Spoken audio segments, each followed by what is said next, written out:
Hey guys, tonight we're slipping quietly past heavy sandalwood doors, ducking beneath latticed arches, and padding barefoot over chilled marble floors to enter the rarely glimpsed world of the Mughal Harem. Not the stuff of steamy legends or high drama. Nope. Tonight, you're just another sleepy soul waking up in the middle of the 16th century, surrounded by silk, whispers, and possibly a goose named Mumtaz. You're deep in the women's quarters of a Mughal palace, and it's not quite as exotic as you'd expect, or as comfortable as you might like. You probably won't survive this, between the endless etiquette, the incense that gets in your nose, and the daily race for hot bath water, but we'll get through it together. So, before you get comfortable, take a moment to like the video and subscribe, but only if you genuinely enjoy what I do here. And hey, while you're at it, drop your location and local time in the comments. Let's see where, and when, we're falling asleep together.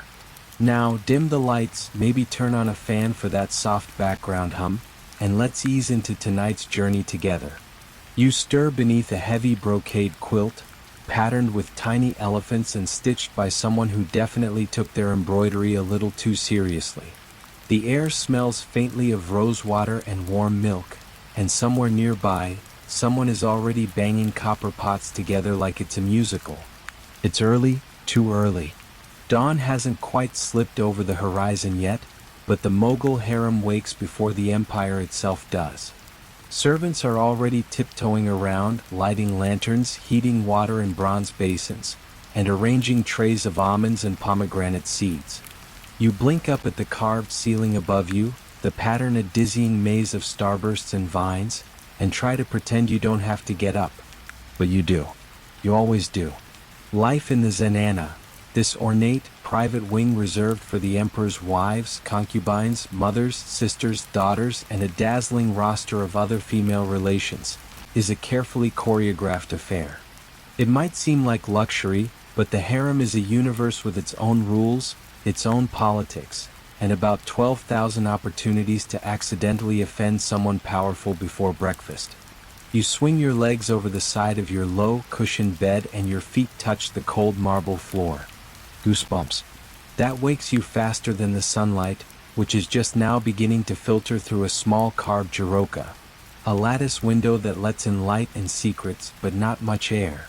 A maidservant approaches, balancing a small brass pot of warm water and a cloth that smells faintly of sandalwood. You wipe your face, hands, and feet in ritual purity, still groggy. This is the hour of quiet. No idle chatter, no humming, no playing with the parrots yet. Just the slow, silent transformation from a rumpled sleeper into someone who looks halfway presentable in case the emperor wanders by. Spoiler, he won't. Not this early. He's still out cold in his own perfumed bedchamber, probably dreaming of maps. The harem isn't a single room. It's a sprawling complex of courtyards, pavilions, private gardens, and chambers within chambers. You share your particular wing with a handful of other women. A favorite cousin who always wins at board games, a widow who smells constantly of myrrh, and one fierce-eyed matron who claims she once slapped a Portuguese envoy. No one questions her. Outside, pigeons coo from the domed rooftop, their wings flapping in half-light. You dress slowly, the morning routine both a sacred rite and a test of patience. Layers of fine cotton, a gauzy veil, delicate silver anklets. The anklets jingle ever so slightly, a sound that lets others know you're coming, but not too fast. Running is unladylike. Except for that one time you ran to catch a glimpse of a visiting giraffe. Exceptions are made for giraffes. As you finish wrapping your dupatta just so, you pause to study yourself in a polished bronze mirror. You look fine, which is to say exactly like you're supposed to. In the Mughal Zenana, personal beauty is less about individuality and more about maintaining a serene, scented composure that whispers, "Yes, I have bathed in saffron today." What of it? Somewhere in a distant part of the harem, a flute starts playing. It's soft, tentative, probably one of the court musicians practicing before the morning meal. The sound floats across the courtyard, slipping between carved columns and over pools filled with lotuses that open slowly as the sun climbs higher. You watch the petals unfurl in rhythm with the flute, wondering for a moment if they time it that way on purpose. Historians still argue whether the daily rhythm of the harem was structured or spontaneous. Some records suggest strict schedules down to the minute. Others imply it was more like a sleepover with surprise poetry readings and intermittent spying. The truth is probably somewhere in the middle, like most things in Mughal life. Still half asleep, you wander out onto a small shaded veranda. The palace is waking up. Eunuchs pass silently in pairs, eyes lowered, overseeing the discreet flow of servants who maintain this hidden world. A kitchen girl carries a bowl of milk with cardamom. An older woman trails behind with a basket of herbs. One young boy has the thankless job of chasing away squirrels from the pomegranate trees. He takes it very seriously. The sky turns from violet to gold, and you inhale the scent of baking bread wafting from the central kitchen. You're not hungry, not really, but you'll nibble something. You always do. Just a date or two, maybe a spoon of sweetened yogurt, and definitely a mango if there's one left. There's always that one girl who hoards them. Always. The harem exists in layers, silk on top of silk, rules beneath customs beneath whispered stories. Everyone's watching. Everyone's listening. You learned that early on when you laughed a little too loudly at a visiting poet and someone told your aunt who told the chamberlain who told you, through narrowed eyes, to maybe show a little more restraint next time. Still, there's a rhythm here. A way the day begins that never changes. You rise with the sun, dress in silence, move through cool stone halls past heavy curtains and hanging lanterns. You ease into the day not with rush or purpose, but with a kind of curated calm. Your world may be enclosed behind high sandstone walls, but inside, there's an entire ecosystem. And today, like every day, it starts with the same three things: quiet feet, cardamom milk, and the undeniable fact that someone has already taken the biggest mango again.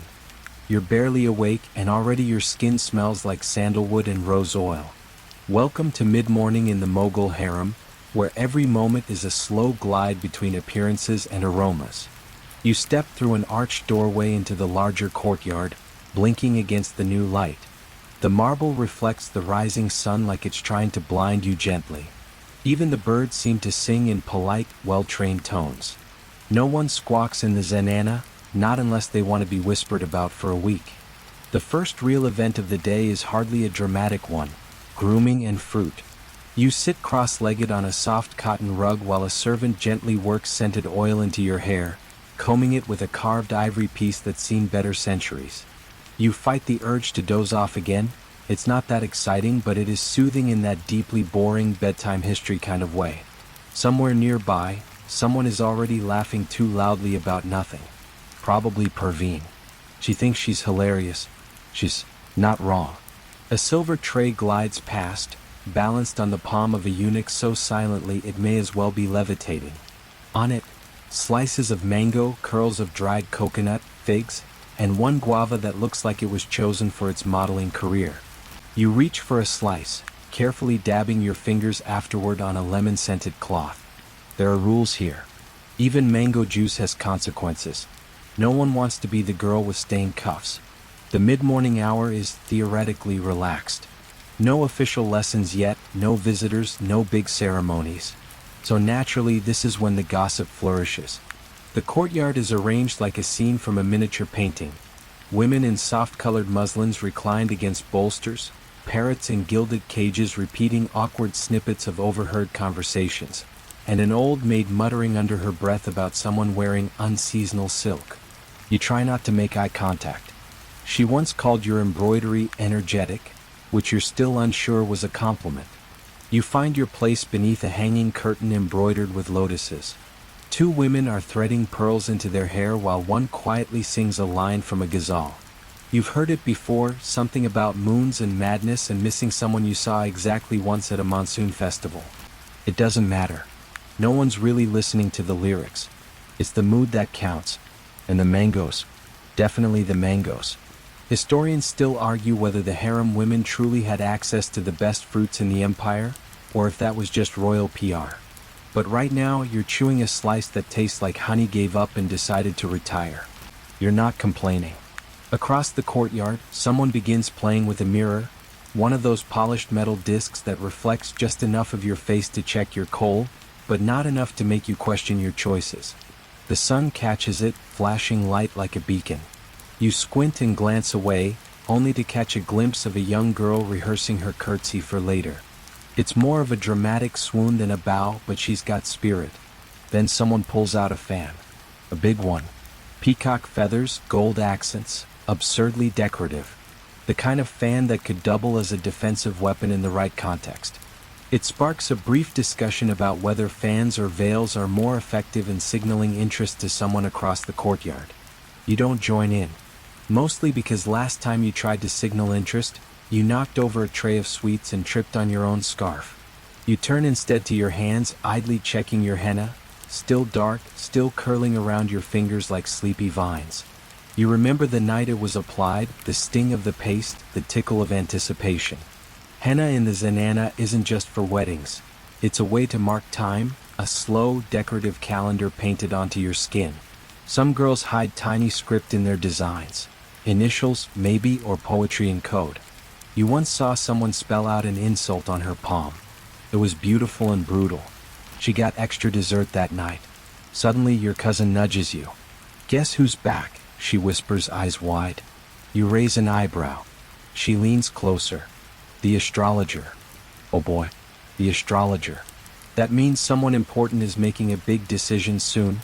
Marriage, inheritance, possibly which parrot is the luckiest." The Zenana pays attention to stars more than strategy. You glance up at the soft sky. Nothing looks different. But inside these walls, it could mean a power shift. Or just a slightly overcooked lunch. Either way, it gives people something to whisper about while brushing their eyebrows. Because yes, eyebrow brushing is a thing. Mid-morning is prime time for subtle grooming. You sit still as your maid picks an invisible speck of dust from your shawl with all the seriousness of a surgeon. In the Mughal world, beauty isn't just skin deep, it's political. How you present yourself could decide whether you get a better seat at dinner, a new piece of jewelry, or a polite compliment from the emperor's aunt that secretly means, "I've noticed you exist." And while all this is happening, mirror flashes, fruit passing, whispers spiraling, there's a wild goose wandering through the hall again. It's not the same one as yesterday. That one bit a musician and got relocated. This one is newer, fluffier, and for some reason wearing a small bell. You watch it waddle confidently past a stunned servant. No one dares remove it. The emperor's youngest daughter apparently likes geese now. So you all like geese now. A servant gently sweeps around the edges of the courtyard, gathering dropped jasmine petals. You stretch, arms overhead, and feel the pull of silk against your skin. It's late morning now. Soon you'll be ushered off to lessons. But for this brief window, you're suspended in that rare harem moment. Part theater, part tea party, part very fashionable waiting room. Your eyelids flutter again. You could sleep right here. But no, your tutor is probably already setting out books. You take one last look at the mango tray, empty of course, rise gracefully, sort of, and glide toward the side pavilion. And as you go, the goose follows you. Naturally. Loses interest halfway to the pavilion, distracted by a cluster of flower petals and a rogue figure. You, unfortunately, do not have the luxury of getting sidetracked. Lessons await. You enter the side chamber reserved for education, and the shift in atmosphere is immediate. Gone are the lounging cushions and sunlit courtyards. In here, the air smells like old scrolls and ink, and the floor creaks faintly beneath heavy carpets. Woven in cashmere, someone will always remind you, in case you forgot, that you're surrounded by only the finest things. The tutor, a sharp-eyed woman with an almost magical ability to know when you're daydreaming, sits beside a stack of illustrated manuscripts. She greets you with a nod, already reaching for the ink pot. You settle in with your slate board and stylus, trying not to slouch too obviously. Several other young women gather in the room, forming a crescent around her like sleepy satellites. Contrary to the myth that harem life was idle, education was a huge deal for Mughal noblewomen. You're expected to read Persian poetry, quote Arabic philosophers, and compose letters that make grown men weep, or at least feel mildly inferior.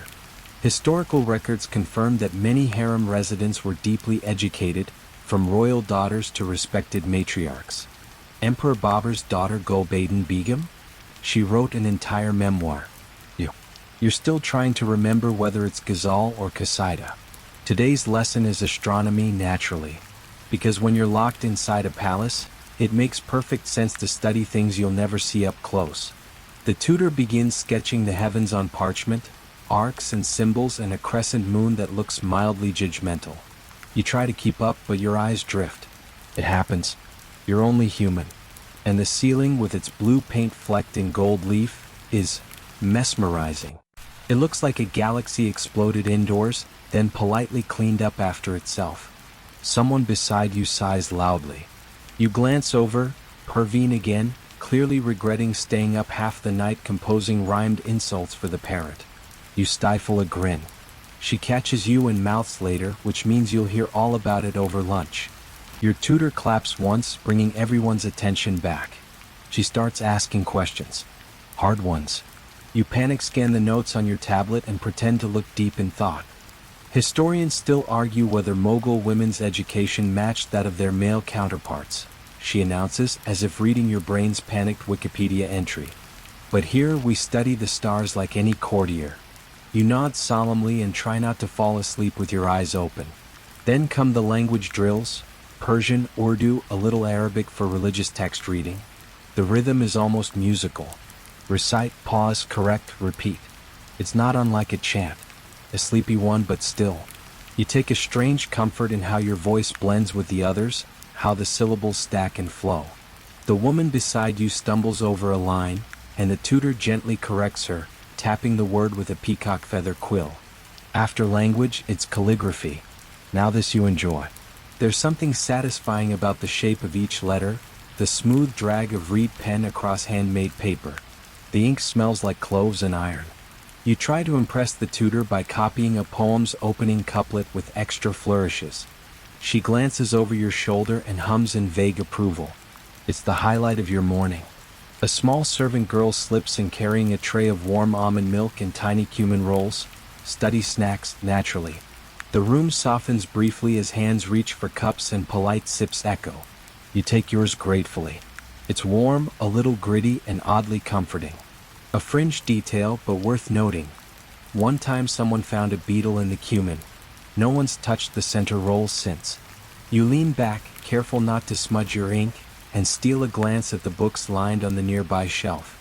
Illuminated manuscripts with margins full of flowers and birds, royal histories, and one suspiciously dog-eared volume of mystical tales. You long to sneak that one under your shawl and read it under the moonlight. You tried once. Your aunt found it and made you recite poetry on household management for a week. Beyond the wall, the day is heating up. You can feel it in the slight stickiness of your scarf and the way your ink dries faster.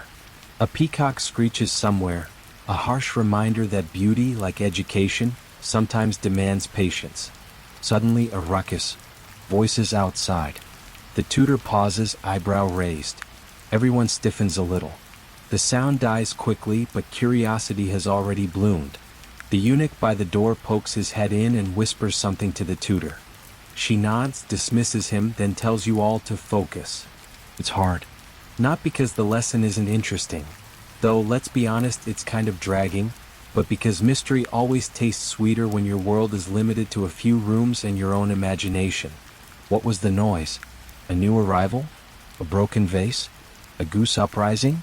You mentally prepare for all three. As the lesson winds down, you stretch your hands and survey your work. 2 neat stanzas, a star map, and a somewhat smudged love poem draft tucked under your notes. Not bad for a morning. You're dismissed just before noon prayers, and as you file out, your cousin whispers in your ear, "Guess who got a new necklace?" She winks. You don't even ask how she knows. It's the Zenana. News travels faster than reason.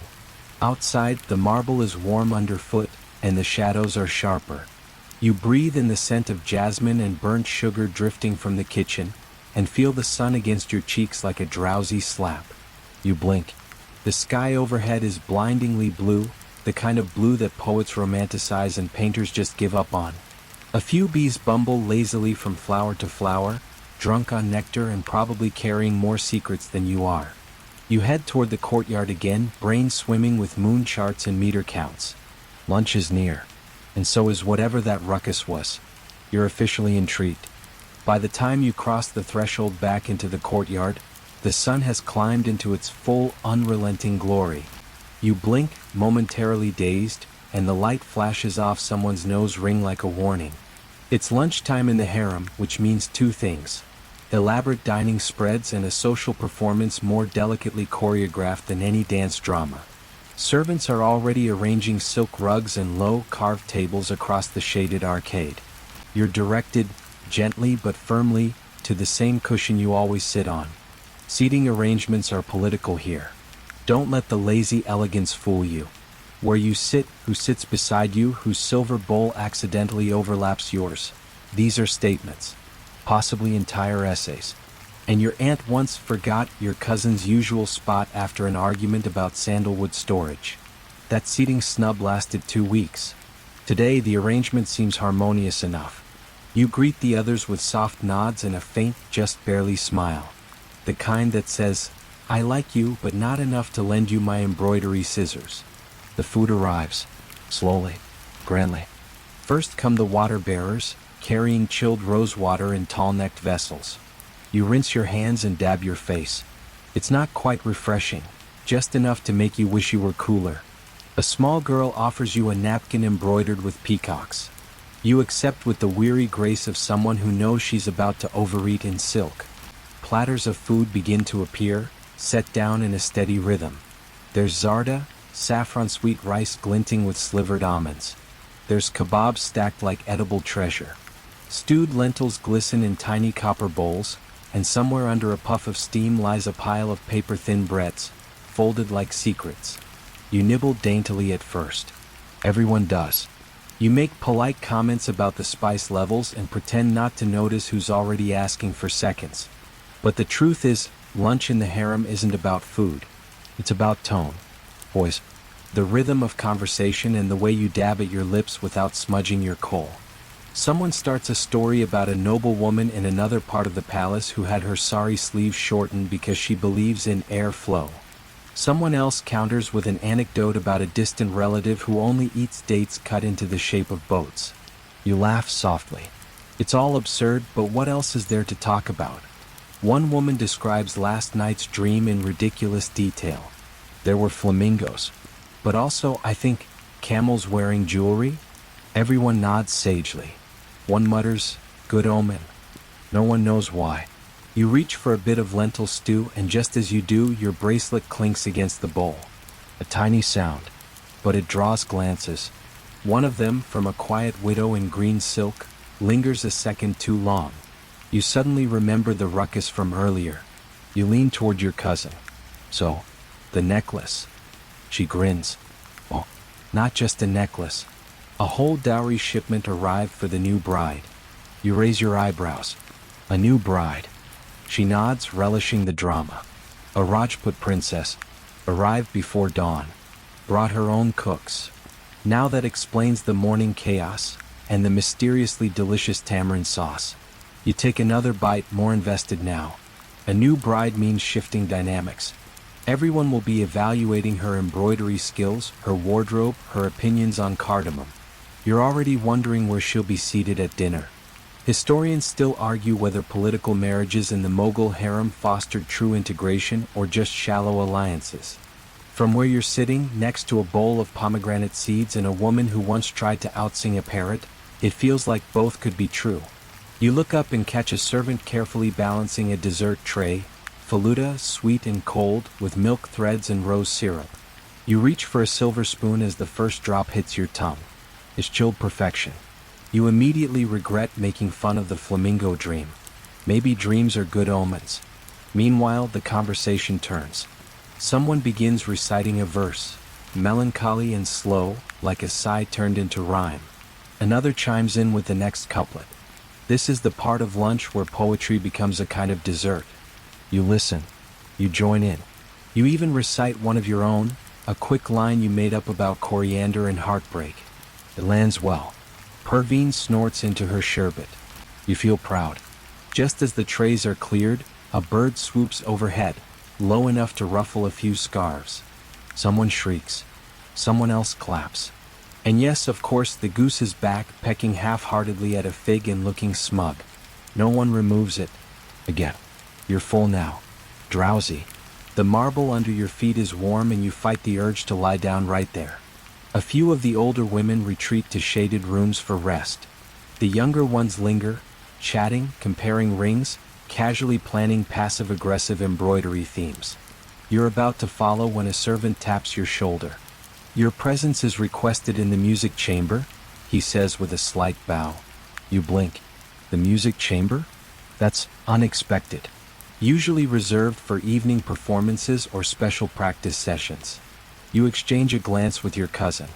She shrugs. "Better you than me," she whispers, still chewing a clove.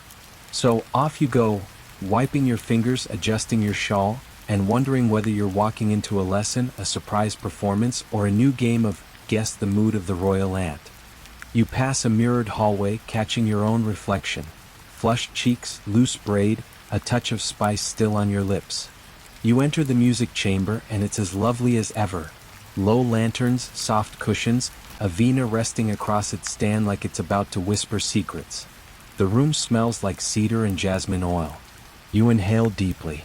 A musician is already seated, one of the imperial court's favorites, a man with fingers like liquid fire. He nods at you just once and begins tuning.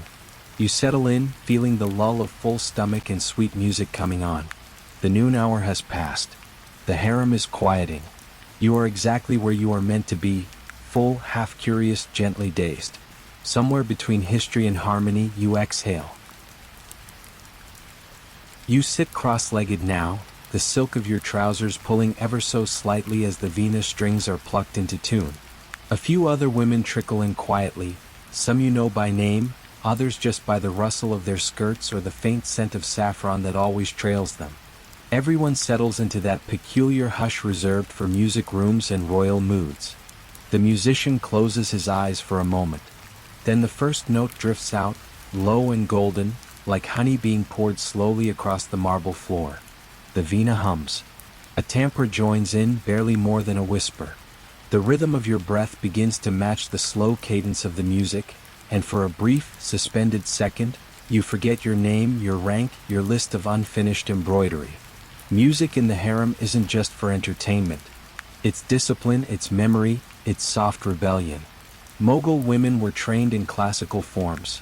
Dhrupad, Khyal, even intricate rhythmic exercises that felt like puzzles set to a heartbeat. A few were even documented to perform for emperors or visiting nobles, though always behind a purdah screen. You of course are no Tansen, but you've learned to keep a pitch, to feel rhythm in your wrists, to chant a raga before the light shifts too far west. Today though you're here to listen. The musician plays Raga Yaman, early afternoon, ideal for a post-meal trance. He tilts his head, eyes still closed, and now the tempo picks up just a hair. You can't help it. Your fingers begin to tap, soft as moth wings, on your knee. A few others do the same. A quiet ripple of rhythm moves through the room like a shared secret. You glance to your right. One of the older women is weeping silently. Just a single tear tracking down her cheek, not theatrical, just there. Music does that. It sneaks into the spaces language forgot. You think of how historians still argue whether musical training among harem women was ornamental or truly expressive. If they'd seen this, they might argue less. Or more. Historians love a good contradiction. As the song closes, the vina purrs one last, resonant chord. No one speaks. Even the breeze through the jolly screen seems to pause. And then, like a spell being lifted, someone coughs delicately and the world resumes. Tea, someone offers. Of course. Always tea after music. It arrives on a lacquered tray, tiny porcelain cups, mint leaves floating lazily, and a plate of sesame brittle cut into uneven diamonds. You sip. It's hot, faintly floral, and probably strong enough to bring you back from the brink of a nap. After tea, the conversation inevitably drifts toward performance gossip. Who danced at the last festival? Who sang off-key during Eid? Who's secretly learning the sitar even though she swore she'd never? You smile and listen, adding a well-placed really when necessary. But then your cousin nudges you with a fan. "Rehearsal's next," she mouths. "Right. That." Every few weeks, there's a semi-formal showcase. Music, poetry, sometimes a reenacted love story that causes at least one political tiff. Preparations begin early. Today is just rehearsal, but still. Appearances matter. You're ushered into a side room that smells like roses, sweat, and wood polish. A few instruments lean against the wall. Scarves lie folded by shade and shimmer. Seafoam green, deep maroon, one in gold that's already been claimed, judging by the aggressive pin still stuck in it.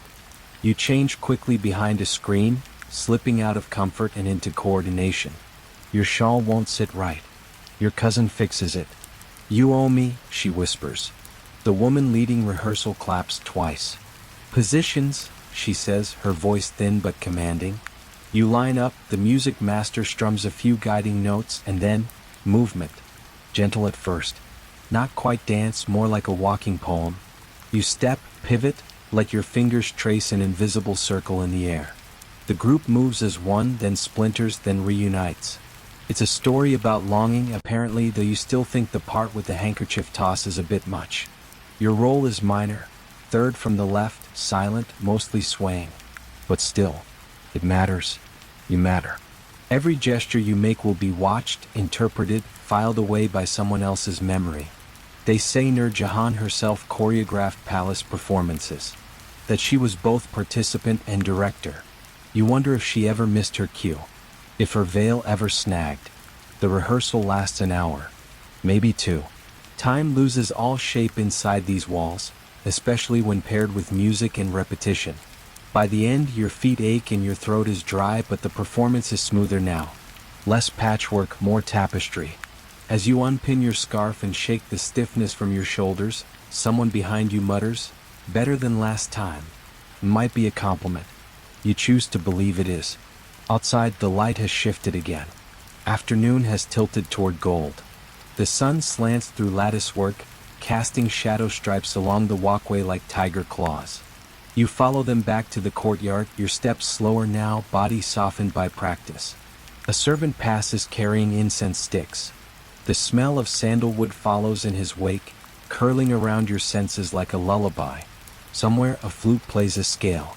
Not well, but with heart.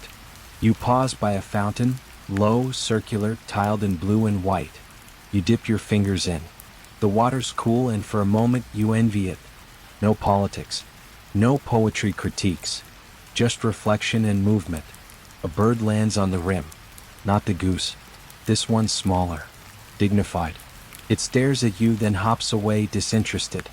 You head toward your chambers to rest, your muscles humming like the Vina strings still echoing in your mind. You've rehearsed, eaten, learned, listened. Now a few precious moments alone. Well, mostly alone. Your parrot greets you with a shriek as you enter your room. Bad taste in scarves, it squawks. Root. You toss it a date and lie back on your cushions. Outside your arched window, the sky is the color of warm milk. Inside, the air is thick with song, sweat, and secrets. And you, middle of the harem, middle of the day, are already... You wake to the sound of anklets. It's not loud, just a faint tinkling like silver trying to tiptoe, but it's enough to stir you. The light in your room has changed, it's softer now, tinged with amber. Somewhere the day is winding down. Somewhere else the harem is winding up. You sit up slowly, muscles still loose from the afternoon's rehearsal. Your parrot has migrated to the windowsill and is dozing, head tucked under wing. For once it's silent. A rare blessed gift. Outside, the corridor murmurs with low voices, fluttering fans, the occasional exasperated sigh. You know what time it is. Bath time. Not just a functional one. No. This is an event. A ritual. A minor ceremony of boiling, cooling, perfuming, and scrubbing. If lunch was politics and music was discipline, bathing is indulgence. A time to quite literally soak in your own status. Your servant enters with a smile that says she's already heated water twice today and is praying no one asks for jasmine again. You head toward the bath chamber, half courtyard, half sanctuary. The floor is mosaic tiled in green and cream, the light filtered through jolly screens shaped like honeycomb. One corner holds a copper cauldron steaming with rose-scented water. Another has trays of oils, sandalwood, sesame, almond, and one mystery blend that smells vaguely of rain and nostalgia. You disrobe behind a screen, slipping into the warm water with a sigh so dramatic, you briefly consider offering yourself a standing ovation. The pool is shallow but wide, designed for reclining, gossiping, and the strategic application of sandal paste. You lean your head back and for a few minutes do nothing but float.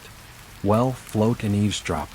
In the adjoining alcove, two women are arguing over which poet best captures the anguish of separated lovers. It's Caleb, one insists. It's always Caleb. Please, the other scoffs. He hadn't even been born yet. You smile. The Mughal Harem was no silent prison. It was a hive of opinions, comparisons, art, and ego. And bathing rooms were often the stage for the most bare-faced debates, literally and otherwise. Someone's child shrieks with laughter further down the corridor. You hear a splash, a reprimand, then silence again. The warm water is beginning to cool, but you don't mind. You reach for a pumice stone and begin tracing slow circles over your skin, feeling the tension of the day drift away in soft grains. Historians still argue whether harem bathing chambers were primarily functional or symbols of luxury. From where you're currently lounging with petals clinging to your shoulder, it seems pretty obvious. A servant offers you a basin of cold water. You pour it over yourself with a dramatic gasp, because why not? You're not just bathing. You're experiencing. You step out, towel-wrapped and sleepy-eyed, and slip into a soft robe that smells faintly of vetiver. The floor tiles feel cool underfoot, and your skin hums with a kind of polished quiet. Now comes the dressing. Or more accurately, the choosing. Back in your chamber, your cousin is already sifting through fabrics. Evening tea, she mutters, handing you a coral tunic. And we're meeting the new girl. Ah yes, the new bride. You'd almost forgotten. You dress slowly, deliberately. Tunic, trousers, shawl. Bangles that clink just enough to say, I'm alert, but barely. Your hair is braided loosely, flowers pinned along the curve. A smear of kajal, a dab of rose oil behind your ears. You look into the mirror and tilt your head. Not bad. Not trying too hard. Down the hall, tea is being laid out in the moonlit arcade. The light has shifted again. Everything is dusky blue and gold, like the entire palace is exhaling. You walk slowly, with the kind of careful elegance that says you absolutely did not just trip on a cushion 5 minutes ago. Tea in the evening is lighter than lunch, but no less curated. Sweet biscuits, small bowls of salted nuts, and, most importantly, conversation. This is where alliances are formed. Or tested. Depending on whose scarf touches whose. The new bride arrives halfway through your first cup. She's smaller than expected. Wide-eyed. Wearing a color no one else would dare, peacock blue with copper trim. A bold choice. She smiles too quickly, bows too deeply. The more experienced among you exchange glances. You've seen this before. She sits at the outer edge, too soon to grant her center space. Someone leans toward you. She brought a mango tree sapling. You blink. Why? No one knows. Maybe a metaphor? The bride speaks, quiet but with clarity. She thanks everyone for their welcome. She praises the spices. She mentions how different things are from her home. Your aunt gives a nod that could be polite or patronizing, or both. You watch her carefully. Not with hostility but with study. She's trying hard. That's expected. But trying too hard? That's dangerous. And yet, she mentions a song her mother used to sing and a few women visibly soften. Then she laughs. Not a giggle. A real laugh. It surprises everyone. You see a few eyebrows raise. But it's genuine. Maybe that's her strategy, disarm with sincerity. Historians still debate whether new brides were pawns, protégés, or powerhouses in training. So far, this one's doing a bit of all three. As the stars begin to show, the talk turns toward fashion, as it inevitably does. Someone compliments your earrings. You pretend to be modest. Someone else mentions a new shipment of Bangladeshi muslin. There are gasps. Muslin is like magic. Fine enough to pass through a ring, strong enough to cost a fortune. You finish your tea slowly, eyes half-lidded now. The day has been long but soft at the edges, like a worn book cover. You're full of music, perfume, hot water, and half-formed thoughts about mango trees and whispered poetry. The new bride is still smiling. She hasn't stopped once. You wonder how long that will last. The breeze picks up. Someone reaches for a shawl. You stand, stretch subtly, and begin your walk back to your chamber. The night is here, stitched together with shadows and quiet. You pass the central courtyard and pause. The fountain is lit by lanterns now. The water glows gold. And reflected in it, like a painting brought to life, you see the sky, the walls, and your own face. Curious, unreadable content. You step away. Time to rest. You sleep deeply, probably too deeply, if the confused blur of dreams and that awkward kink in your neck are anything to go by. When you open your eyes, the early dawn light is already filtering through the jolly screen in those beautiful geometric fragments. You roll over, groggy, and stare at the ceiling for a moment, just long enough to hear your stomach growl. Perfect. Breakfast it is. You're not alone in rising early. Life in the harem begins well before the outer world stirs. The palace may move like honey during the day, but the mornings belong to the organized, the ambitious, and the insomniacs. You wrap yourself in a soft cotton shawl, the kind you wouldn't dare wear in public. It's been washed to that sweet in-between state where it's barely holding together, but still your favorite. Your feet find their way toward the small inner kitchen, the one not meant for grand feasts but for precisely this moment, sleepy-eyed breakfast before the rest of the world wakes. You find a few other women there. One is already slicing fruit. Another is heating yesterday's flatbread over a charcoal burner. Someone's debating whether it's worth asking for eggs this early. It's probably not. You pour yourself a cup of warm milk with cardamom, thick and comforting, and sit by the low marble sill near the window. Outside, the garden glows in the soft pastels of first light. Peacocks shuffle sleepily, still too proud to look ridiculous. Somewhere, a pigeon is trying to coo like it owns the place. A plate appears beside you, papaya slices, honey, and a bit of soft cheese. It's not fancy, but it's perfect. A small domestic ritual, safe and sound and all your own. Historians still argue whether Mughal royal women had access to private breakfasts or followed strict communal dining routines. Judging by the papaya juice now dripping down your wrist, you're going with flexible scheduling. You chat idly with the others, harmless gossip, bits of poetry, complaints about the new turmeric shipment being too bitter. Someone brings up a dream they had. It involved elephants, mirrors, and a suspiciously handsome astrologer. No one blinks. Morning dream analysis is practically a sport in the harem. Once your appetite is satisfied and your tea has cooled to a tolerable temperature, you wander outside. The palace garden is quieter at this hour. There's a particular serenity in watching sunlight touch the leaves for the first time that day. You pass under an arch of climbing roses, their petals still damp from dew. The scent is strong, overpowering almost, but in a nice way, like being tackled by luxury. A gardener you recognize nods politely. You nod back. He's sweeping a path that doesn't really need sweeping, but you respect the dedication. You pause near the pond. Lotus blossoms have started to open, slow and deliberate, like they're stretching. A frog glances at you, then plops into the water with a theatrical splash. Classic. You don't linger too long. Today you have a purpose. A minor mission but an important one. You head toward the harem's textile chamber. Now the word chamber feels too small for what this is. It's not a single room but a network of spaces filled with bolts of fabric, skeins of dyed thread, patterns, dyes, and the sacred, mystical ledger. A book thick enough to break a toe if dropped, listing everything from gold thread inventory to which lady requested how many embroidery hoops last week. You enter and breathe in the scent of starch, ink, and ambition. Several women are already at work.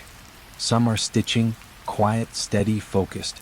Others are debating designs. One is holding up a piece of raw silk to the light with such intensity, you'd think she was reading divine messages through it. You're here to check on your latest project, a wall-hanging commission for a wedding. Not yours, thankfully, but someone important enough that you care deeply about the placement of every sequin parrot. Your embroidery frame is just where you left it. You settle in, pulling the fabric taut, and begin threading your needle. Stitch by stitch, the morning melts away. This is the part you love most. The gentle repetition. The way a single thread, pulled in the right direction, becomes part of a larger pattern. It's not just decoration, it's storytelling. Every motif, every border, every color choice carries a message. Is the bride's family favoring tradition or trend? Are those lotuses just lotuses, or a coded message about fertility and legacy? A woman across from you is working on a zardozi panel, gold and silver embroidery so intricate it could blind a jewel thief. She's humming under her breath, some old tune you recognize but can't quite place. Someone enters with a stack of samples. Velvet, brocade, fine cotton muslin. The kind that floats if you breathe on it too hard. Everyone oos appropriately. One of your companions holds up a bolt of green silk. This shade, she says dramatically, is what envy looks like. You laugh. More like overcooked spinach.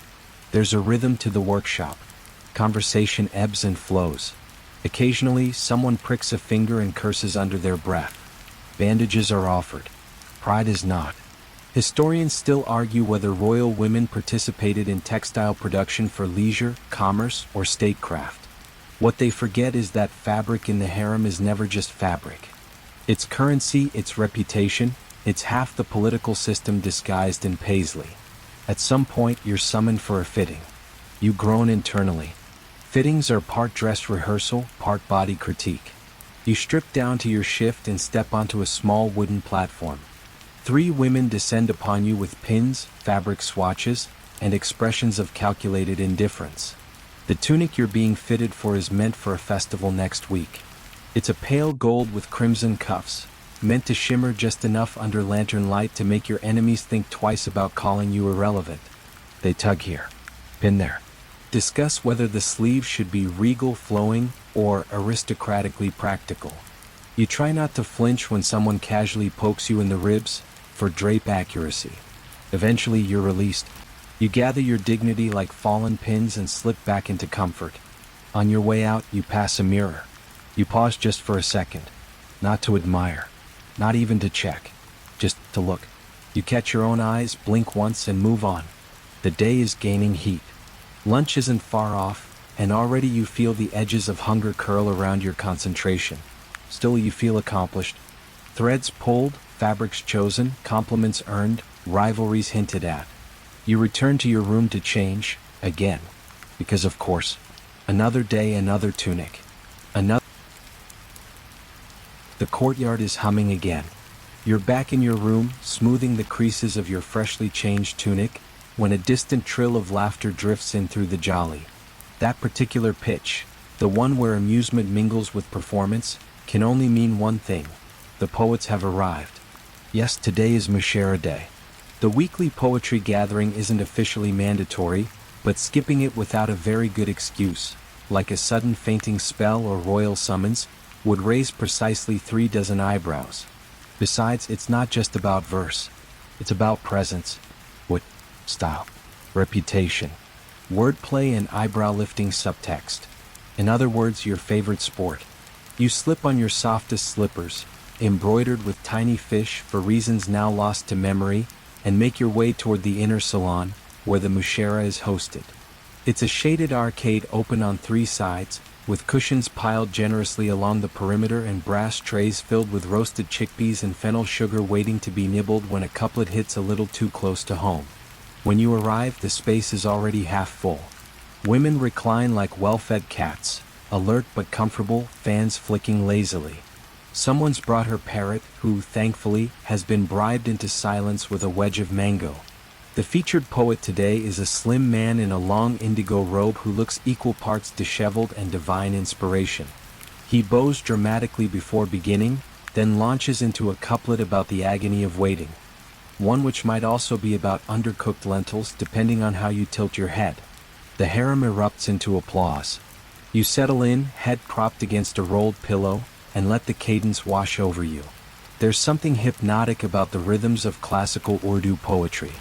Even when you don't quite follow every metaphor, was that line about a dying candle or emotional immaturity? The sound of it drips like honey. This poet has flair. He pauses in all the right places, lets the silences bloom just long enough. You glance across the room. Some women are enraptured. Others are definitely asleep with their eyes open. One is clearly writing her own verses in the margins of her palm with a bit of soot. Historians still argue whether poets who performed in harems had real political influence or were merely ornamental. But judging by the way one widow just raised her eyebrow at a line about unlocked doors, you're guessing both. Then comes your favorite part, the open floor. One by one, women stand or dramatically recline to recite their own verses. Some are humorous, some heartbreaking, some just satisfyingly snide. A young girl delivers a piece about the tyranny of older sisters. The entire room nods in sage agreement. Another offers a subtle critique of court politics wrapped in romantic metaphor so thick it's basically velvet. Still, you all understand. Then silence. The new bride rises. You feel your shoulders tense just slightly. This is bold. A week in, and already she's choosing to speak in a room full of sharks. She clears her throat and begins. The first couplet is solid. Say something about longing in rivers. The second, better. There's clever enjambment, and an image involving a broken earring that makes a few ladies murmur their approval. By the end of her short recitation, you have to admit, she has potential. She sits down quietly, but there's a faint flush on her cheeks and the ghost of a smirk she doesn't quite hide. Someone leans toward you. She writes with her left hand. You blink. Does that mean something? No. But I find it suspicious. The Mushaira wraps up with a few more light verses and, as always, a recitation of the mirror poem, a custom in the harem where each week, someone contributes a verse describing the emotional state of the palace as if it were a woman. This week's version is melancholy but sly. She sighs in corridors and sings to her windows, but never forgets where she hides the keys. You carry that line with you as you leave. Outside, the sky has deepened to that buttery gold that only exists for 10 minutes a day. Lanterns are being lit, birds are doing their last flaps of the evening, and someone somewhere is already asking about dinner. You walk with your cousin through the side garden, both of you still caught in that soft post-poetry haze. She's humming now, a tune that might have started as part of a poem and turned into a lullaby halfway through. And then, there's shouting. Well, not shouting exactly. More like raised, stage-whispered voices echoing from the northeast wing. You both freeze. Again, your cousin mutters. Third time this month. You inch toward the sound because of course you do. Through a thin carved screen, you glimpse the scene. Two elder widows in a heated dispute over, wait, is that a silk ledger? Yes. The great textile access debate has resurfaced. You and your cousin exchange a glance. No need to intervene. This will resolve itself in one of three ways. Someone will faint theatrically, someone will reference the emperor, or someone will accidentally sit on the cat and forget what they were arguing about. You walk on. Back in your room, you begin the slow ritual of evening wind down. Jewelry off. Hair unbraided. Skin dabbed with rose water and almond oil. Your parrot, now awake and full of opinions, chirps disapprovingly at your hair state of disarray. Oh please, you mutter. Like you don't look like a feather duster. You lie back on the cushions and close your eyes. The poetry still lingers, snippets of rhyme, soft vowels and sharp consonants. You recite one couplet under your breath and wonder if you should start writing again. Maybe something short, something petty, something with just enough sting to make someone wonder if it's about them. Historians still argue whether the harem's poetic culture was truly subversive or simply an outlet for elegant boredom. But when the pen is in your hand and the room is quiet, it sure feels like power. The night deepens. From somewhere outside, a stringed instrument plays a slow, meandering tune. You think it's a Rudra Veena or maybe just a lazy sitar. Either way, it suits the hour. And just before you drift off, a line floats to the surface of your mind. A girl behind the curtain writes fire on silk. You smile. You wake to the dull sound of clanging metal. Someone somewhere has dropped a copper tray, and that's enough to yank you out of a dream that probably involved mangoes and scandal. You sit up slowly, still wrapped in the last traces of sleep, and stretch like a cat, arms overhead, one eye open, bones clicking back into place like reluctant chess pieces. Today is bath day. That phrase might not stir excitement in the average soul, but in the Mughal Harem, bath day is basically a religious experience. Not just about getting clean, oh no. It's ritual. It's indulgence. It's gossip with steam and aromatics. It's a ceremony of self-maintenance and social recalibration, all wrapped in sandalwood and sass. You wrap yourself in a loose robe and shuffle down to the hammam, the private bath complex within the women's quarters. It's a world unto itself, dimly lit, echoey, warm with a low mist rising from the marble floor. The scent hits you first: rose, eucalyptus, something musky and ancient, like the ghost of a perfumer's dream. You step into the changing room and disrobe behind a linen screen. As you pass into the warm chamber, your skin immediately prickles with anticipation. The air is thick, not oppressively so, but enough to soften you around the edges. Your feet find the warm stone floor, and a servant appears with a bronze pitcher, bowing slightly. She pours warm water down your arms, your back, your legs, slow, steady. Bliss. The central dome above you is high and vaulted, a celestial curve pierced with star-shaped cutouts that let in tiny beams of filtered light. You lie back on a heated marble slab and exhale fully, deeply. This, you think, is what it feels like to be cooked gently, in the most luxurious sense of the word. Other women enter in various states of relaxed laziness. Someone plops down beside you with a loud sigh and a muttered complaint about the new concubine who smells like crushed violets and judgment. You snort.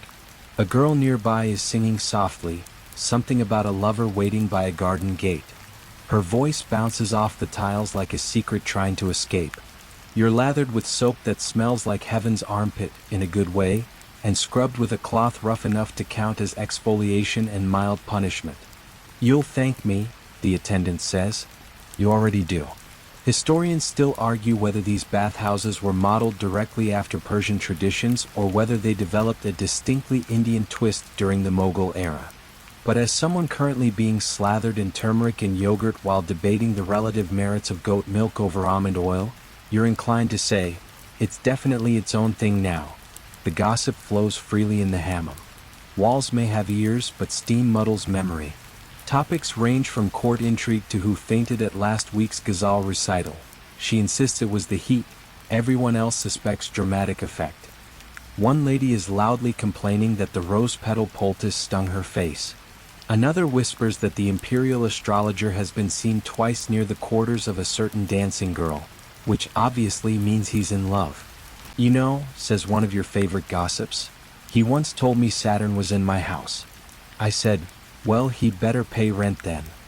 You laugh until you nearly inhale your own hair. The attendants return with chilled rose water and thread for eyebrow grooming. You give in, mostly because you're too relaxed to resist. Someone's aunt is having her heels scraped. Another woman is working henna onto her own palms in slow, steady spirals. By the time you're rinsed, scraped, and rubbed down with scented oil, you feel like a better version of yourself. Shinier. More aerodynamic. You return to your chamber in a soft daze, wrapped in a fresh robe and the lingering scent of crushed blossoms and smug satisfaction. Your skin glows. Your muscles hum. Even your parrot seems momentarily impressed. You spend the next hour doing precisely nothing, just lounging, letting your body dry naturally while your mind drifts. Eventually, a knock. Your cousin enters with that look, half excitement, half mischief. You raise a brow. There's a troupe of dancers here. From Kashmir. You blink. Now. She shrugs. Now. Moments later, you find yourself in the harem's music salon. A room with acoustics so fine you could hear a bead drop from across the room. Lanterns have been lit early today, their warm golden glow catching on silk cushions and low tables stacked with snacks. You take your seat just as the music begins. The dancers are mesmerizing. Barefoot, silent, their bells barely make a sound. They move like threads of smoke caught in rhythm, arms unfurling, ankles whispering across the polished floor. The lead dancer's eyes do most of the storytelling, widening, narrowing, glancing, daring. You watch enthralled. The story is familiar, a tale of separation, longing, and reunion. But the way she moves makes it feel new. Each gesture carries weight. Every tilt of the head, every flick of her wrist feels like it could end empires. You find yourself holding your breath. Behind you, someone whispers, "She danced for the Begum of Lahore last spring." Was the Begum impressed? She wept, apparently over a personal matter. Historians still argue whether these performers were purely entertainers or subtle political messengers, chosen precisely for the tales they told. Judging by the veiled glances between some older women during this performance, you're guessing both. After the performance, there's polite clapping, some light conversation, and the general flutter of admiration. You linger a while, then slip away, your feet moving quietly down the stone hallway, replaying the dance in your mind. Back in your room, the late afternoon sun has painted everything gold. Your robe, your floor, even the parrot, who is now asleep in a pile of discarded mango pits. You sit by the window, brush in hand, and begin untangling your hair. Each stroke slows your thoughts. Each strand you smooth down brings you closer to stillness. Bath day, music, laughter, a whisper of scandal, silk between your fingers, rose water in your lungs. And somewhere in the background, the low, steady hum of a world where you are watched, wrapped, judged, and you're awakened by a rooster. Not one of those graceful, majestic, courtly creatures bred for ornamental strutting and poetic metaphors, but an actual shrieking demon bird housed somewhere near the outer gardens. You make a mental note to ask the stable master why exactly poultry are involved in your morning now. But for the moment, you bury your face in a cushion and consider becoming nocturnal. Eventually duty, or boredom, wins. Today is different. There's an odd energy humming through the harem corridors. Servants bustle a bit faster. Ladies are whispering in pairs, heads bent close. Your cousin appears at your door, eyes already gleaming with the thrill of minor upheaval. It's painting day. You groan. Not because you hate art. Quite the opposite. You just know what painting day actually means. Long hours of sitting still while being told to look mysterious, modest, and ever so slightly celestial. And no sneezing. You throw on your best muted green robe, it brings out your eyes, or at least distracts from the mild scarring left by last year's sandalwood allergic reaction, and head down the gallery hallway. The Mughal tradition of miniature painting is in full swing during this era, and harem portraits? Let's just say they're not always about accuracy. You once saw a painting of yourself that made you look 3 shades fairer, 2 inches taller, and as if you just smelled an expensive flower for the first time. Your aunt's version had a bird perched on her finger. She's terrified of birds. The artist today is a court favorite, young, talented, and deeply uncomfortable around so many women. His assistants fuss with pigments, grinding lapis lazuli into that iconic deep blue while trays of crushed saffron and powdered gold shimmer like something illicit. You take your place on the rug, one leg tucked just so, neck tilted at that angle that feels unnatural but supposedly elongates your spine. The artist peers at you, then his paper, then you again, clearly wishing for a miracle of symmetry. "Please look serene," he says. You blink. "I am serene." He squints. "You look like you're plotting revenge." Fair enough. You sit there, doing your best impersonation of a placid lotus, while your mind races through 1,000 small thoughts. Did the parrot eat the ink again? What did the astrologer mean by new alignments? And is that the scent of pomegranate molasses in the hallway? While you pose, ladies come and go, some lingering to watch the artist's progress, others just here for the entertainment value. One of the widows offers an unsolicited opinion on shadowing technique. The artist flinches. Another critiques the choice of background foliage. "Those are Persian cypresses," she says. "We're in Agra." He nods solemnly and continues painting as though his brush might rescue him from the room. Historians still argue whether harem portraiture was a method of control, beauty ideal reinforcement, or simply documentation. The truth likely swims somewhere in the middle, shaded in with a touch of vanity and a dash of propaganda. You finally get a break. In the antechamber, tea has been set out. Spiced milk, thin almond pastries, and bowls of green raisins. You collapse onto a cushion and dig in like someone who's just survived a minor war. Across from you, the new bride, remember her? Left-handed poet, is flipping through an illustrated manuscript. You raise an eyebrow. You read. Enough to be dangerous, she replies, not looking up. You like her. The manuscript she's holding is something rare, an illustrated version of the Hamzanama, the epic tale of Emir Hamza, full of monsters, flying carpets, and warriors with impeccable facial hair. The colors are vivid, bordering on hallucinatory. A tiger leaps mid-page.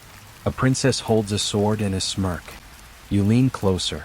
Some of these artists have clearly been inside the harem. You can tell from the eyes, sharp, knowing, not overly idealized. You wonder if anyone's ever painted you into a story like this. Maybe as a sorceress. Or a side character with suspiciously detailed clothing. After tea, you're summoned for the group portrait. Yes, because the emperor wants a painting of the ladies of the court to send to his brother in Kabul. Nothing says diplomacy like 17 women pretending they aren't elbowing each other for the best angle. This time, you're posed in the garden, under a neem tree with a small peacock that no one asked for. It keeps pecking at your hem. Your expression, somewhere between resignation and inner eye roll, will no doubt be labeled in the final painting as demure contentment. An older woman sighs beside you. You know they'll paint us all looking the same. You nod. Like clones in embroidered pajamas. But still, you sit. Because there's a quiet pride in being recorded, even if imperfectly. One day someone will unroll this painting, point at your face and say, "That one, the one with the skeptical eyebrow." You hope they get the eyebrow right.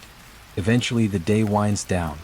The artist bows himself out, paper carefully rolled, pigments packed like treasure. You peel yourself off the garden rug and stretch dramatically. Your cousin fakes applause. An award-worthy stillness, she says. You didn't blink for, what, 47 minutes? 49, you correct her. Back in your quarters, the light has gone soft and dusty. The parrot greets you with a half-remembered couplet and a hiccup. You rub the henna'd soles of your feet together, letting the pigment warm your skin as your thoughts drift. Earlier today, the artist's assistant dropped a tiny panel, a discarded sketch. You picked it up without anyone noticing. Now you study it in your lap. It's a woman. Not beautiful in the traditional sense. Nose slightly too sharp, mouth set like she's just won an argument. But her eyes see everything. You fold the sketch and hide it under your pillow. Maybe it's you. Maybe not. You don't exactly leap out of bed this morning. It's more of a slow roll, followed by a half-hearted stretch, a long groan, and then another minute or three of lying very still, pretending your responsibilities might dissolve if you're quiet enough. But the sound of distant flutes and a slightly off-key sitar means only one thing. It's rehearsal day. Yes, performance season is looming again. As a lady of the harem, you are, occasionally, expected to contribute to the cultural life of the court.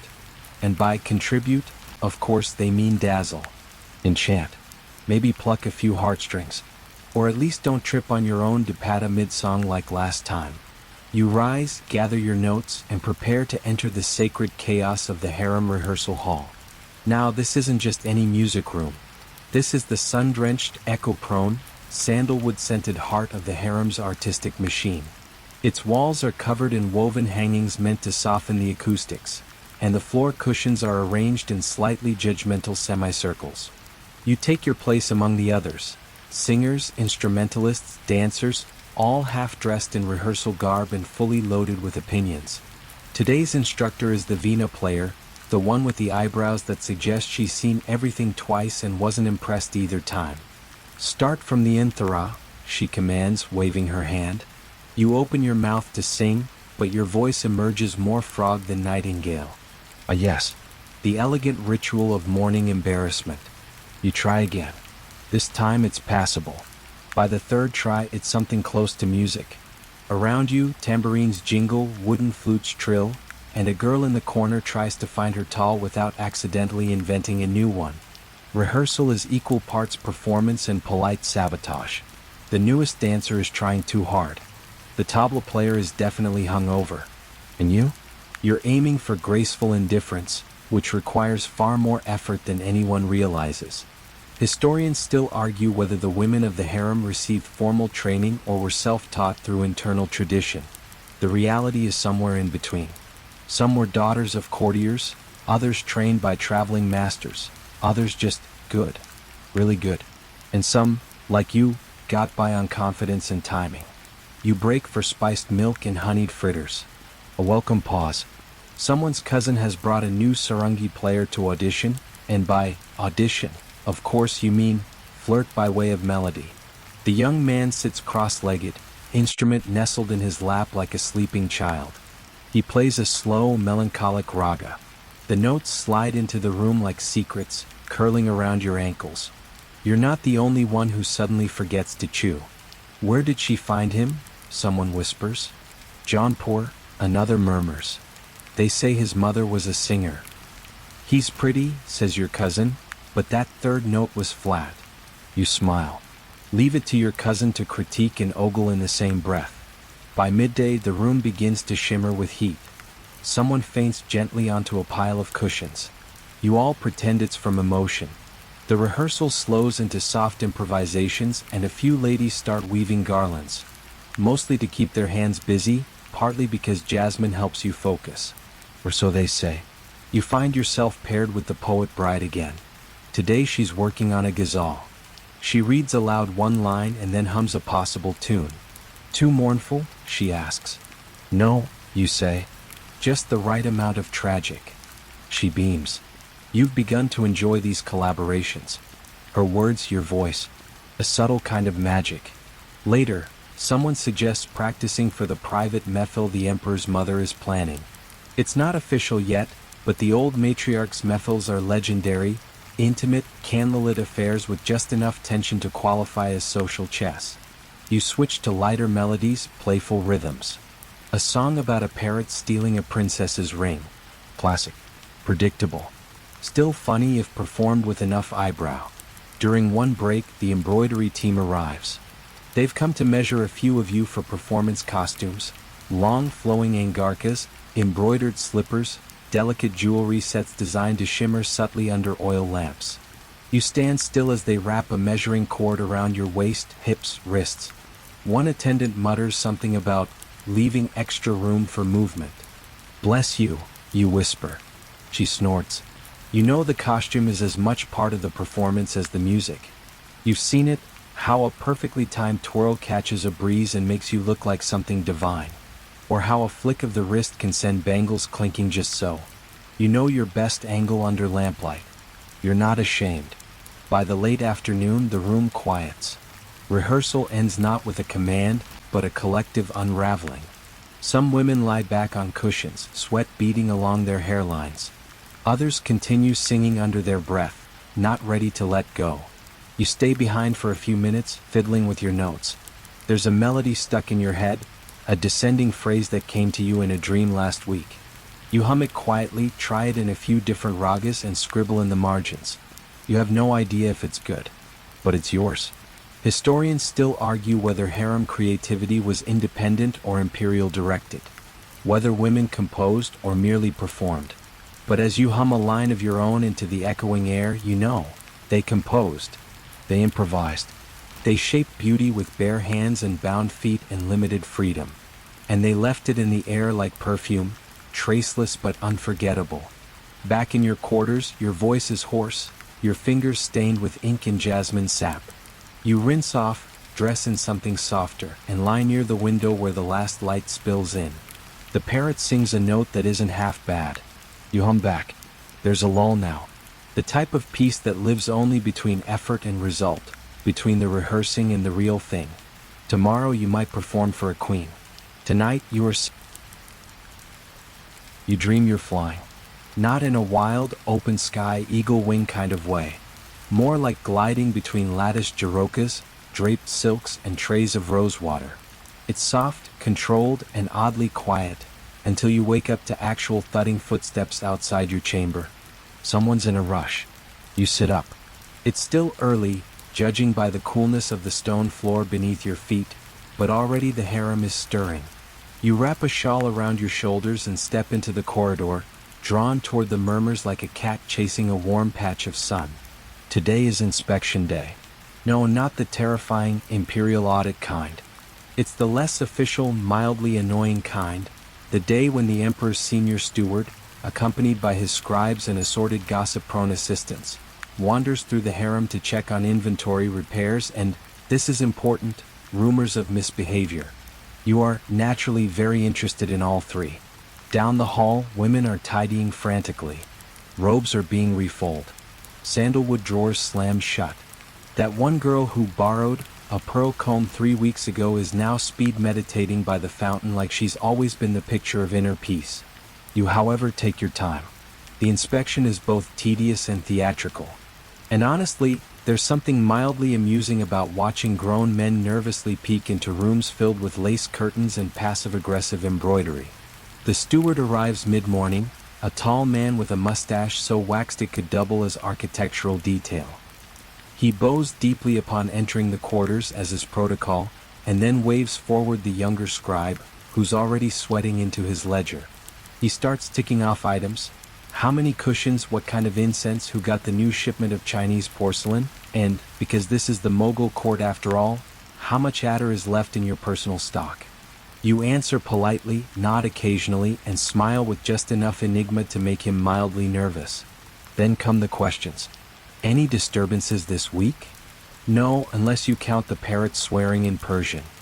Any visitors from outside the household? Only the astrologer.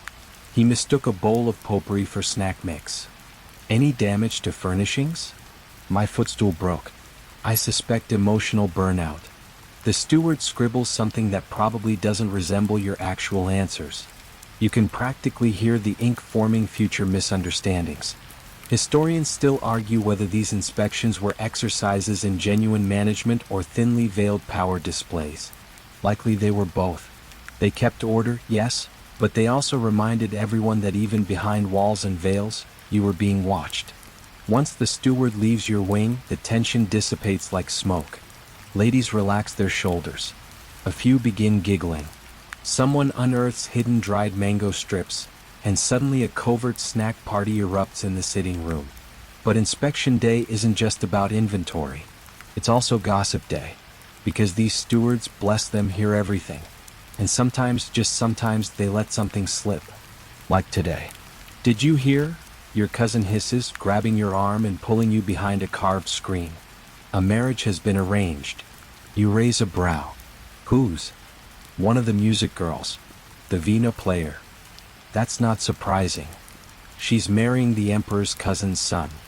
You blink. That Veena player? She nods. You blink again. Now that's interesting. Marriages in the harem were rare, but not unheard of. Most women remained within its protective folds for life, especially those born into it or gifted from other courts.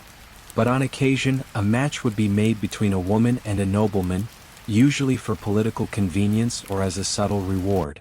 The logistics were tricky. The woman had to be granted release, escorted in ceremony, her dowry settled, and her status negotiated like some complex chess move. You remember the Veena player. Quiet, graceful, killer fingering technique on stringed instruments. Never caused a scene. But there had been whispers. That she'd caught someone's attention during last year's mehfil. That her compositions were being shared beyond the walls. That someone somewhere wanted her by their side, and not just as background music. You lie back later in your chamber, staring at the ceiling lattice where the light forms drifting stars. What would it mean to leave? Not just for her, but for anyone? Freedom? Perhaps. But also exile. You wouldn't get to see the garden at dusk anymore. Or the crooked parrots dance. Or hear the oldest lady's bedtime tales about royal elephants with jewelry fetishes. You'd gain the outside world, but lose the one you'd built stubbornly and sweetly within these walls. Historians still debate whether harem women saw marriage as escape or punishment. Records show mixed emotions. Some leapt at the chance to marry noblemen and start families. Others wept at the gates, forced out of the only home they'd ever known. Later that afternoon, a quiet parade unfolds in the inner courtyard. The Veena player walks ahead, flanked by 2 older women and 4 servants bearing boxes. She's wearing a cream gagra with subtle embroidery, no flashy jewelry, only a delicate pearl chain circling her bun. You watch from a balcony. She doesn't look thrilled or miserable, just calm. As she passes, she lifts her head and sees you. And for a moment, just a heartbeat, you both nod. Then she's gone. You retreat to your room and sit at the edge of your bed, your thoughts oddly tangled. You hum one of her old melodies. It clings to the walls. You wonder what it would be like to go. To choose. To walk into something unknown with your spine straight and your veil neatly pinned. Or maybe you think, reaching for your ink brush, freedom isn't only out there. Maybe it's in the poems you hide inside your pillowcase. In the song you refuse to forget. In the way you answer a steward's question with just enough truth and just enough smirk. Outside, the steward is still counting carpets. You smirk. The next morning begins with rain. Not a dramatic monsoon storm, mind you, just a shy drizzle whispering against the lattice, dappling the garden with soft droplets, turning the air thick with the smell of wet earth and jasmine. It's the kind of morning that makes everything feel quieter than usual, like the harem itself has decided to wrap up in a blanket and delay its obligations. You sit cross-legged by your low table, carefully threading lapis beads onto silk cord. Not for yourself, of course. This is a gift for the eunuch who smuggles dried figs to your favorite servant girl. Bartering thrives in the harem, but it's always dressed up in kindness. Or plausible deniability. Outside your chamber, someone is sweeping the marble corridors slowly, rhythmically. The sound soothes your nerves, which is good, because today it's your turn on the harem roster. You sigh. The Mughal Harem, vast and organized like a mini-empire of its own, is structured by a rotating schedule of duties. Contrary to modern assumptions that everyone just lounges around fanning themselves, the truth is you're expected to contribute, especially if you're not one of the elite wives or imperial favorites. Your assigned task today? Wardrobe oversight.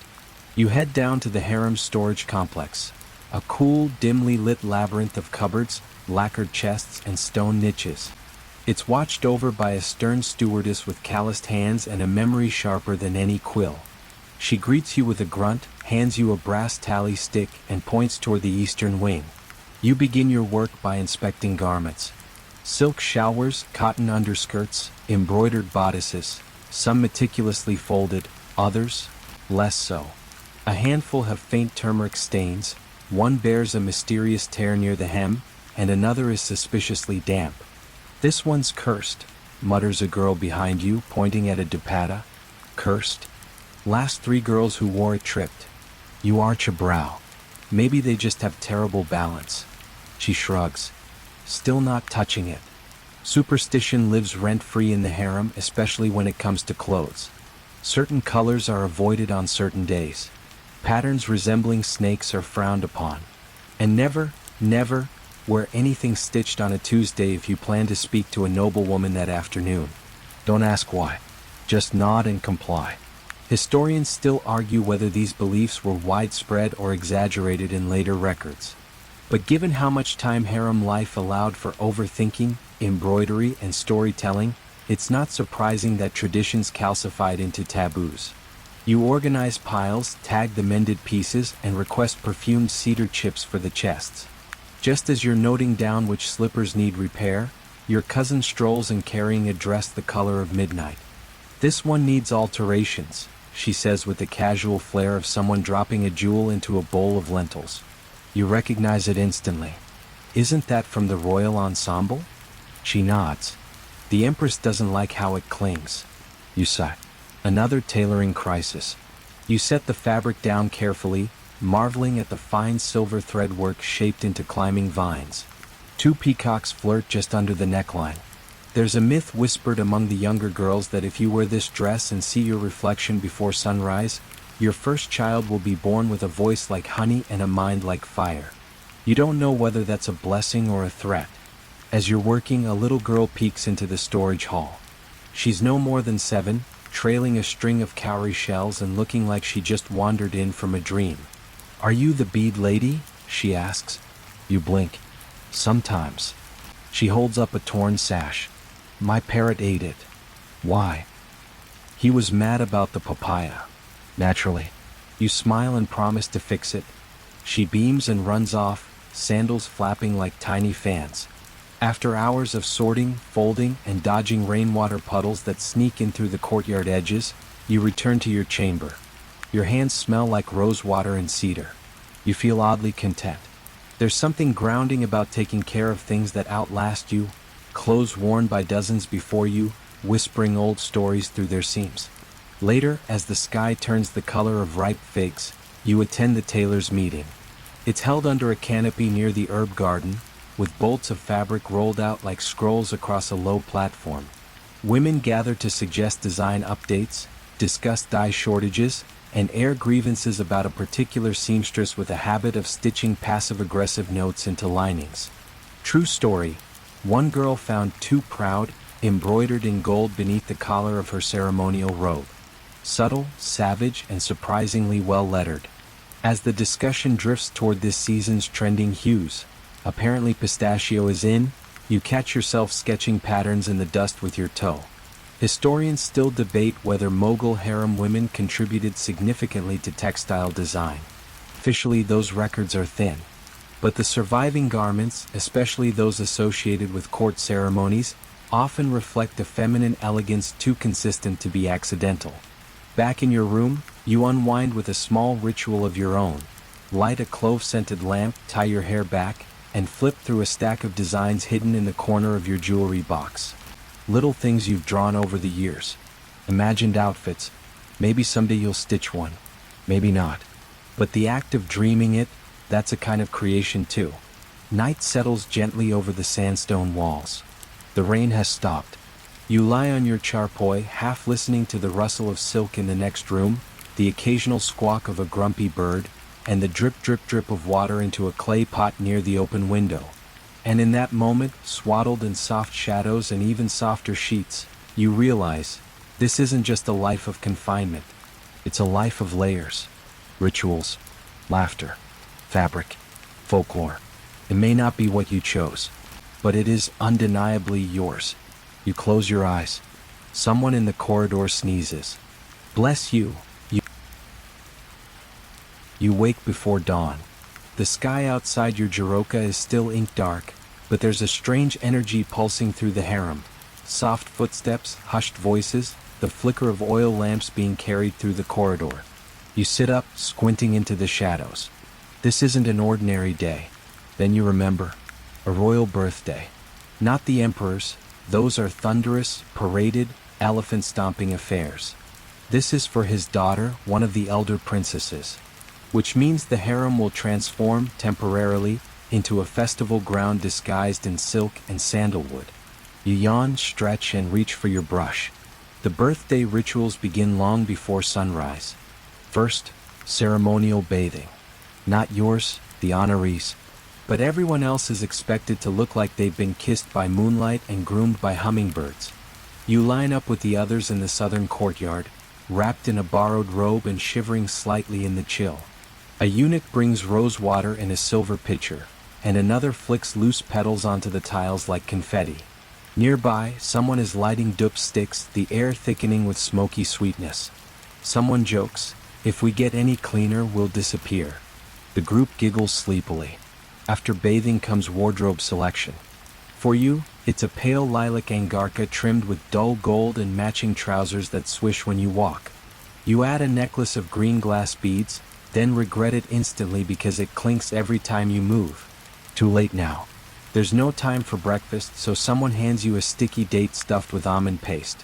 You bite in, too sweet but warm, and head toward the festivities. The harem garden, usually serene and contemplative, has been transformed. Lanterns hang from trees. Carpets have been unrolled. A dais is decorated with marigolds and silk parasols. It looks like a Sufi dream, soft, golden, and slightly chaotic. Historians still argue whether these intercourt celebrations were scripted formalities or opportunities for genuine bonding. It's likely they were both, equal parts diplomacy, tradition, and indulgent distraction. The princess arrives flanked by attendants, radiant in crimson and pearls, a tiny smirk playing on her lips. She doesn't wave or smile big, she doesn't have to. Her presence is enough. She walks like someone who knows her every step is observed, copied, and probably gossiped about by dinner. You don't know her well, but you've always admired her quiet confidence. Also, her ability to eat pawn without staining her teeth. a true art. The first part of the celebration is formal. Recitations, blessings, poetic praise from court singers.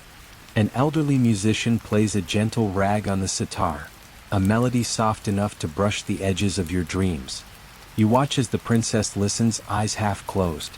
She's not performing joy, she's simply being wrapped in her own silence like a gift unopened.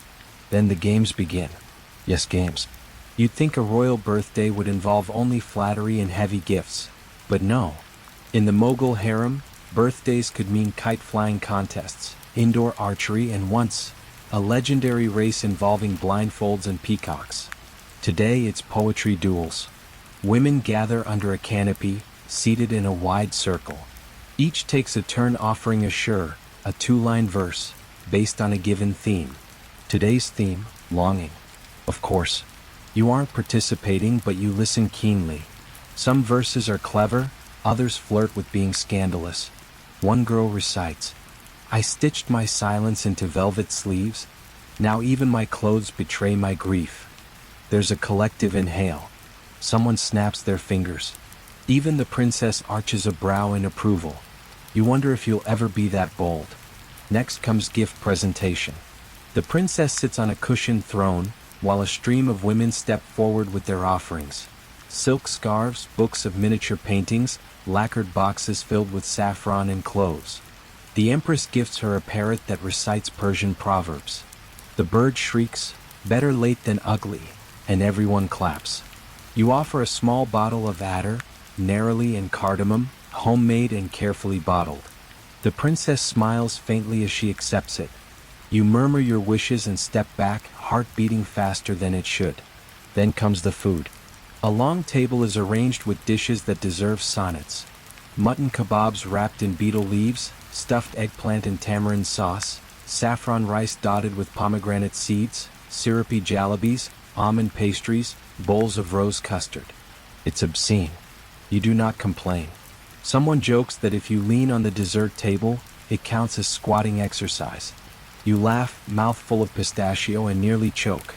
Between bites, a lady from another wing leans toward you and asks, "Did you hear about the emperor's new astrologer?" You shake your head. "He claims one of us will travel across the ocean." You snort. "Which one of us even knows how to swim?" Still you file it away. A strange prediction has a way of echoing later. As the sun climbs higher, the mood softens. The older women retreat indoors, younger girls gather near the fountain to sing. The princess, now unadorned and barefoot, dips her fingers in the water and watches the ripples like they hold secrets only she can read. You sit nearby on the steps, dipping your toes just slightly, feeling the cool marble kiss your skin. Historians still argue whether these moments, fleeting, unscripted, should even count as history. They weren't recorded in court annals, weren't discussed in diplomatic circles. But here, in the shade of lemon trees and the echo of soft laughter, this is where life really breathes. By evening, the garden has quieted. The lanterns flicker lazily. You retreat to your chamber, full not just of food, but of something slower and sweeter. A rare feeling of togetherness. The kind that doesn't need explanation or ornament. You sit by your window, braid your hair, and hum one of the morning's poems under your breath. It's a silly thing, you think, celebrating a birthday behind walls no one else can see. But maybe that's what makes it magic. Maybe the best stories are the ones only a few people witness. The ones tucked away, perfumed and whisper soft, like folded letters under embroidered pillows. The parrot screeches from somewhere, "Time is The next morning, everything smells like aftermath. Not in a bad way, just that lingering haze of rose attar, sweet cream, and 100 trampled marigolds crushed under slippers. The garden is quiet again. A half-deflated silk balloon hangs sadly from a fig branch. Somewhere, a maid is scrubbing syrup off a marble step with lemon and muttered curses. You, meanwhile, are lying on your cot trying to decide if your stomach has forgiven you for yesterday's almond pastries. It hasn't. Still duty calls. Today your task is perhaps the most delicate one yet, accompanying the Empress during her private audience. That sounds like something official, and it is.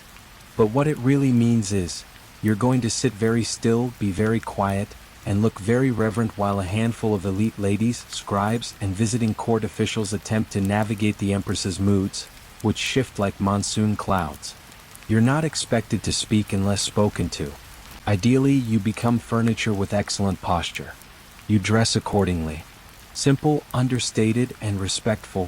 Soft peach fabric, clean lines, no bells, no bangles. You even comb your eyebrows. Is that serious? In the Hall of Flowers, a cool, semi-open pavilion lined with floral inlay and latticed windows, the Empress sits like a statue carved from serenity. She's older now, but her gaze is still sharp enough to slice a gemstone in half. On her right, a eunuch stands with a scroll. On her left, a painted fan made of peacock feathers, barely moving. You slide into position along the edge of the room, knees tucked under you, hands folded, spine straight. A fly lands on your arm. You will it to explode with your mind. It doesn't. The discussions begin. It's a strange thing watching power unfold in slow, deliberate words.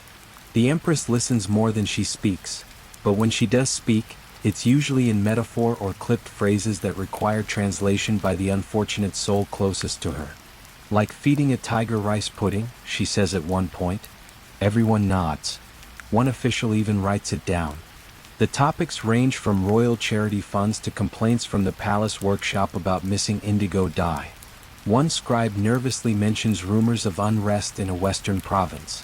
The Empress raises one eyebrow, just one, and the room goes silent.